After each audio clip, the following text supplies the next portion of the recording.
تم کسی انسان کو پانے کے لیے اپنی ساری تدبیریں لگا دیتے ہو، اس کو دعاؤں میں مانگتے ہو، تسبیحات پڑھتے ہو، ہزاروں وظیفے کرتے ہو، مگر پھر بھی وہ تمہیں حاصل نہیں ہوتا۔ آخر کیوں؟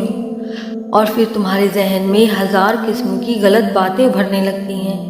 تم خود کو اور تقدیر کو برا بھلا کہنے لگتے ہو، اور پھر اپنا سارا چین و سکون ایک انسان کے پیچھے گوا بیٹھتے ہو۔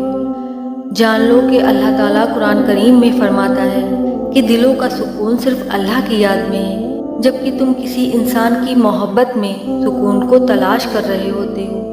یاد رکھو، اللہ تعالیٰ جو چیز تمہارے لیے مقدر میں لکھ دیتا ہے تو وہ تمہیں مل کر ہی رہے گی، اسے کوئی تم سے چھین نہیں سکتا۔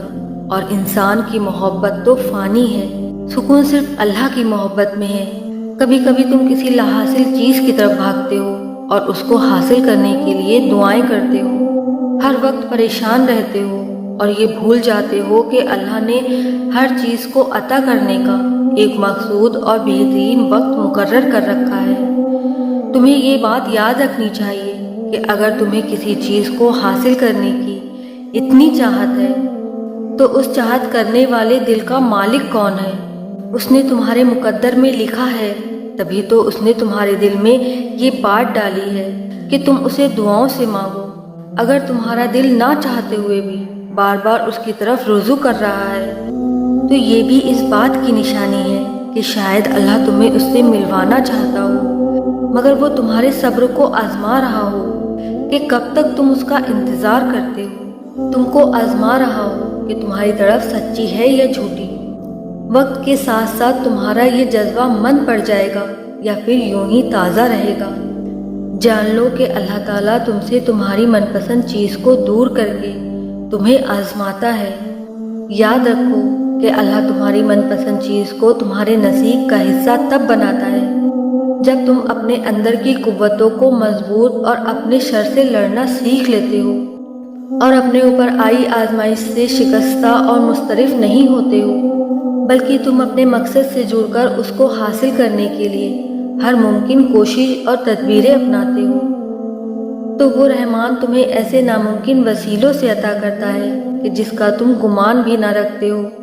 اللہ قرآن کریم میں فرماتا ہے کہ اے میرے بندے، بے شک تمہارے رب کی نظر سے کچھ بھی غائب نہیں، وہ تمہارے ساتھ ہے اور عنقریب وہ تمہیں بہترین راہ دکھائے گا۔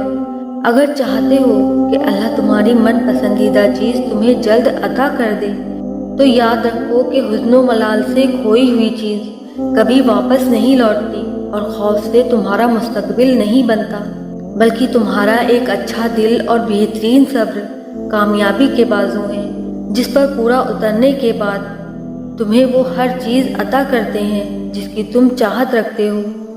اور جان لو کہ اگر کوئی چیز تم سے لے لی جاتی ہے تو اس سے بہترین نعم و بدل تمہیں وقت کے ساتھ عطا کیا جاتا ہے، جس کا اندازہ تمہیں نہیں ہوتا۔ اس چیز کو پا لینے کے بعد تم اس کا اندازہ کر پاتے ہو کہ میرے مقدر میں تو یہ چیز لکھی ہوئی تھی، لیکن میں کہیں اور بھٹک رہا تھا۔ یاد رکھو، دعا سے فوراً معاوضے نہیں ہو جاتے، دعائیں آہستہ آہستہ تمہارے لیے اسباب بناتی ہیں اور پھر تمہیں اس مقام تک لے جاتی ہیں جہاں کسی کمی کی گنجائش ہی نہیں رہتی، جہاں تمہارے یقین کے سامنے تمہارا نصیب بھی گھٹنے ٹیک دیتا ہے اور اللہ کن فرما دیتا ہے، تمہیں من پسند سے ملوا دیتا ہے۔ میرا اللہ فرماتا ہے، بے شک تیرا رب قریب ہے، وہ دعائیں قبول کرنے والا ہے۔ دیکھو، تمہیں وہ مانگنا ہے جو تمہیں چاہیے، باقی کے انتظامات وہ خود کرے گا، غیب سے، عرش سے، فرش سے، یہ وہ جانے اور اس کی قدرتیں جانے۔